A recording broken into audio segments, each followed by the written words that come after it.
Hi, it's your coach Joe Lucas, and welcome to my Practice Power blog. Hey, before we get started, I hope you're having a great March, and 2015 is off to a great start. It's pretty amazing if you think about it. In just a few more weeks, the first quarter of 2015 will be in the books. So obviously, what you're looking at right now is some really cool graphics that my designer, who does a great job, put together for a new e-learning series, which I'm getting ready to actually record for Practice Power. But I thought what we do today / this week is give you a little preview of some of the key markers, if you will. We like to call this e-learning the DNA of top producers. And let me give you a little background on this. Well, first off, since I've been a coach now for 23 years, I've recognized that there really are a series of behaviors, a series of patterns, a series of what we'll call best practices that really separate achievers in our industry from those that still do okay. So let me be. This is going from good to great. Okay, this is not failure versus success. This is, hey, making a living or designing a life. That's the differential here. So there are certain markers, if you will, just like DNA has certain markers and elements. Success in our industry also has markers and certain elements. And what I've done in this e-learning series, which I'm again going to, between this week and next week and maybe the following week, kind of give you the cliff notes on it, and then hopefully you can go to Practice Power and kind of get the full load on the whole thing, is basically that when you look at your business and you look at what you're doing, that from time to time what you need to do is really kind of stop and what we call take inventory, take stock. Now, what a lot of advisors do, and it's no issue really if you think about it, is hard work gets you to a certain level. A lot of advisors that come into my world have worked very hard to get to a certain point economically. And I'm not going to get into the numbers because, well, quite frankly, it means different things to different people. But then at some point, every one of us has a why in the road. And that why in the road is, how do I grow even more? How do I elevate? How do I take it to the next level? But internally, you can't double up your effort. You can't put twice as many hours in, right? You just can't do that. So what does that mean? There has to be a shift. There has to be an evolution, if you will, of moving forward. So what I want to do very quickly today, I know it's here. I'm recording it on a beautiful Sunday afternoon here in Melbourne, Florida. Clocks went forward, so which is a whole nother story as far as getting your morning ritual a little sideways maybe for a couple days. But what I want to do is share with you some of these markers just to kind of give you a heightened sense of awareness on what to look for. So let's kind of hit 2 or 3 today, and then obviously next week we'll come back and we'll a couple more, and I'll give everybody a little preview. So the first thing, let's talk about the first marker. So the first marker is, no surprise here, right? The business plan. And it's been interesting. The last couple of weeks, I've had some really good referrals from clients of mine. So for those of you, I want to give you a shout out right now. Thank you, and keep them coming. But what's interesting is that I'm seeing advisors that come from really 2 different places. They either have no written business plan, or they got some concept in their mind, as I like to call it. Or and recently, I just had an advisor at a very large firm actually email me their business plan. First off, only about 1/3 of anybody has a plan when I come into their world. But this one was it was all right, 5-6 pages, right? It had color. And it talked about affluent households and market penetration and net new households, and it had some good metrics to it. So I like that. I like metrics. I think what a lot of people do in our industry is look at metrics as, well, hey, if I have a spreadsheet or if I got a 2 or 3 pager and how much production I want to do and how many new households I want to do and quote unquote net new assets and maybe premium for some of you, that we kind of get the numbers together, right? And hence we have a business plan. And if you have been around me for any length of period of time, you know that, yes, that's important, but that is to me, like a condiment is to like a steak. I mean, that is not the main deal here. The main deal is why. Why be compelled? Why grow? Why get up in the morning and do your morning ritual? Why do those things, right? That's what matters. And so the first thing you want to do is have a plan. And luckily, if you're a member of PracticePower, and if you're not, you can go play with the first module on us, no problem. Is you need to have something, and this is, by the way, very unique in our business, because this is such a lifestyle business. Think about this. Being a financial advisor is literally your core identity. It is not a job. It is not a career, right? It's not even a profession at some level. It's a calling. It truly is. I mean, in our industry, if you look at it, and some of you know what I mean by this, you see advisors who are in their 70s and 80s who are not here because they blew all their money and they need a job. They're here because they wouldn't know what else to do. Think about it. Retirement scares them. That is not a job psychology.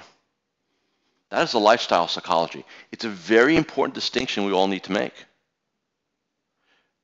If you're going to achieve greatness in this business, it's because you have a passion to be in this business, and you have a passion to help other people. So what that means in terms of your business plan is if you just look at your business, it's incomplete. Your business plan needs to be a life plan that incorporates your business. And then when you go through all that, I've been accused, with a smile on my face, of course, of having this. People come in and either you come see me live once a year. We do a 2-day business planning event, or you go on PracticePower.net and you do the business planning there. And people say, "Oh my God, there's 8 modules, 9 if you count the review, right?" So there's like nine different components to my business planning process, and people freak out. But when you get into it, you realize the impact. You realize the why I have it broken down the way I do, in the sections that I do, in the process that I do, in the sequence that I do. Because at the end of the day, you know what you need? You need something that's going to inspire you, not motivate you, not kind of, well, that'd be kind of cool and have some nice pie charts and graphs and all that, but something that will get you up in the morning each and every day, excited and passionate about moving forward. So obviously that's the standard we want. And then the second thing we want is, when I say consult regularly, what does that mean exactly? Well, what that really means is daily. And if you're going to say, "Joe, does that mean I need to read my business plan every day?" A portion of it at minimum, yes. The whole thing if I could. Now for some of you that kind of is way too much. But let me give you some things which are not part of the morning ritual e-learning on PracticePower. Some things that recently a couple of my clients have done is pretty cool. They've actually have taken their business plan, gotten out their iPhone or their Droid, doesn't matter, right? Everything has a record on it today. And they've actually narrated their business plan so that they can listen to it as they drive into the office. They can listen to it as they go for their morning run or walk their dog. They make it their own personal audio. Think about this. Your own motivational audio each morning. A narration of your business plan. And I've actually had a couple of my clients recently have their spouse or their children do the actual reading. You want to talk about getting your head on straight for the day? You go let your child read what's important to you. Tell me that's not going to connect with you. So my point being is daily. That's something that has to happen. All great advisors, all the clients I work with, I push, I strive, I cajole, I do what I need to do, right, to make them understand this is what it's about. So when I look at business planning in this industry, and by the way, I see pretty much every firm's business plan, whether I should or not, it's not the point. I get them. And some are better than others, and I'm not going to get into names. Some of them don't even require anything, which is scary a little bit. The bottom line, you need to have it. And you need to have it that is your own, for lack of a better term, it's your own personal Bible of success. It's your own life blueprint. Okay? So like I said, you need to do something about that. PracticePower.net. Go play with module number 1. It's on me. Let's go to the second marker. Marker number 2. So, have a plan and then, right, start the day in a good way. Pretty basic stuff here. But you know what's interesting? It's all about this. So how do you start the day? Reading your business plan, getting your mind right, getting your head on straight, right? Right, controlling what goes into it. We call it the mental diet. Making sure that we're not starting our day with Fox and CNBC and all this other stuff, is that we're going to get internal with ourselves. We're going to take a really look at what we're doing, what's important to us, what we need to do to make things happen. Those are things that are really important. And look, this is not something that Joe Lucas invented and said it was a really good idea. All I've done is synthesize. If you look at any highly successful person, you will find that they all have some level, some version of a morning ritual. Some people get up 4:30 in the morning, right, and they go exercise, or 5 o'clock. These CEOs that are at the gym, at 5 o'clock in the morning, getting their workouts in before a breakfast meeting. I mean, that's what it's about. Real quick, last night, which was Saturday night, I happened to be watching TV. It was late, so it's a weekend, right? And I'm watching the Kobe Bryant. I guess it's a biopic is the best way to call it. I think it was on Showtime, as a matter of fact. And like Kobe or not like him, respect him or not respect him is not the point. Is here's somebody that literally will go to a basketball court in the middle of the night to try to get better. That will get up in the morning. They showed him going into the Equinox Sports Club at 5:45 a.m. And that was like a couple of months ago. The rehab to get stronger. Here's a person that doesn't have to prove anything to anybody but himself. Now, why do I bring that up very specifically? Because if you look at champions, if you look at greatness, they're willing to do things that the rest are not. Luck is hard work. Doing the morning ritual. And I've had clients say to me, well, I have a tough time with doing my ritual. I don't have time. My answer to that will be, get up earlier. If you've got kids and you got to get stuff done, get up earlier. What's the commitment? That's what matters. And see, to me, this marker number 2 is, I can say it's important as marker number 1, but let me make the statement.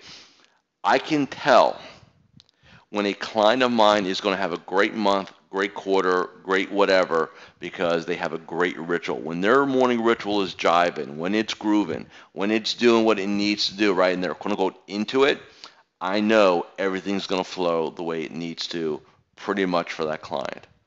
I also know that when I have a client who, what are the threats to a morning ritual? It's kind of weird, but you ready? Threat number 1 is you get successful and you get fat, dumb, and happy, and you say to yourself, I should get up early and do my ritual versus I gotta get up in the morning and do my ritual. That one little word, distinction, means everything. That's number 1. Number 2 is when you go on vacation, get some downtime, right? A lot of times you kind of relax it a little bit and, I don't have to get up in the morning and stuff like that. I'll tell you what, I do my ritual every day, strategic time, tactical time. Now, do I do the same things? No. In fact, usually on weekends and on my strategic weeks, I'll probably just do more reading than anything else. Obviously, I don't need a daily game plan. I don't need some of those things, but I pretty much get around the same time. I may lay in bed. I may, like I said, read and listen or watch something, but I keep myself pretty much in sync because let me tell you something, it sucks. When you got to rebuild it again from scratch, it's not a lot of fun, so why do it? And I've done it. No reason for it. And here we are on a Sunday, and now we're in daylight savings time, and obviously clocks went forward, right, spring ahead, and so it was a little bit more challenging today. Everybody's a little off, but look, I'll say this right now: make sure going into next week you get your morning ritual locked down. No excuses. I don't want to hear, well, daylight savings time and stuff. Hey, so what? Make it happen, right? Very important. I guess the last one we'll talk about today, marker number 3, is the mindset, the psychology, if you will. The differential between average and excellence is mind. It's in the mind. Here's the beauty of what we do as an industry. You ready for this? It's a sport without the physicality of it in the truest sense, right? Which means you don't have to be young, you don't have to be energetic, you don't have to run fast or jump high or have certain athletic skill sets, right? What this boils down to, are you willing to make the calls? Are you willing to ask for the business? Are you willing to ask for referrals? Are you willing to face failure? Are you willing to get rejected? How much uncomfortableness are you willing to take? That is the key thing. If somebody said to me, what does success in this business boil down to? What's the one distinction you can give? I'd say your level of uncomfortableness will equal your bank account. The level of your uncomfortableness will equal your bank account. Basically, the more you're willing to get outside your comfort zone, the more you're willing to go out there and make things happen, the more things will happen. And, I challenge clients all the time with this. I've been accused of not being very, not the warmest and kindest person in the world sometimes, but I get a result, and, people engage me because they want that result. And here's the bottom line. If you're not where you want to be, it's because you've not decided to get uncomfortable. So if your world is not where you want it to be right now professionally, it's because you've chosen to play it safe. You've chosen to be comfortable. Now, you may bitch about it, and you may sit there and blame other people or blame your firm or compliance or my sales assistant sucks or my manager sucks or all this other jazz, right? It's garbage. It's in your mind. And that's the hardest thing for a lot of people to accept. I call it that mirror moment. When you get up in the morning, you look in the mirror, and then there's a moment you have where you take responsibility or you lay blame. And that's a choice. Do you take responsibility for your world, or do you lay blame for your lack of success? And I'll say this from personal experience with my clients. When I've got somebody who's been in this business 20 years, and they're only doing a couple $100,000 a year, or even $500,000 a year, and they've always wanted to do $1 million, as long as they have their good reason for it. And let's be very clear, a $1 million producer today is not like a $1 million producer was 20 years ago. If you really think about it, 2 million should be the number. I don't want to freak anybody out with that, but come on. It's not a big deal these days with inflation. Point being is this. The reason why that person's not there is because they sell themselves on a story about how hard it is, how they've got to take care of everybody, and basically they abdicate all responsibility.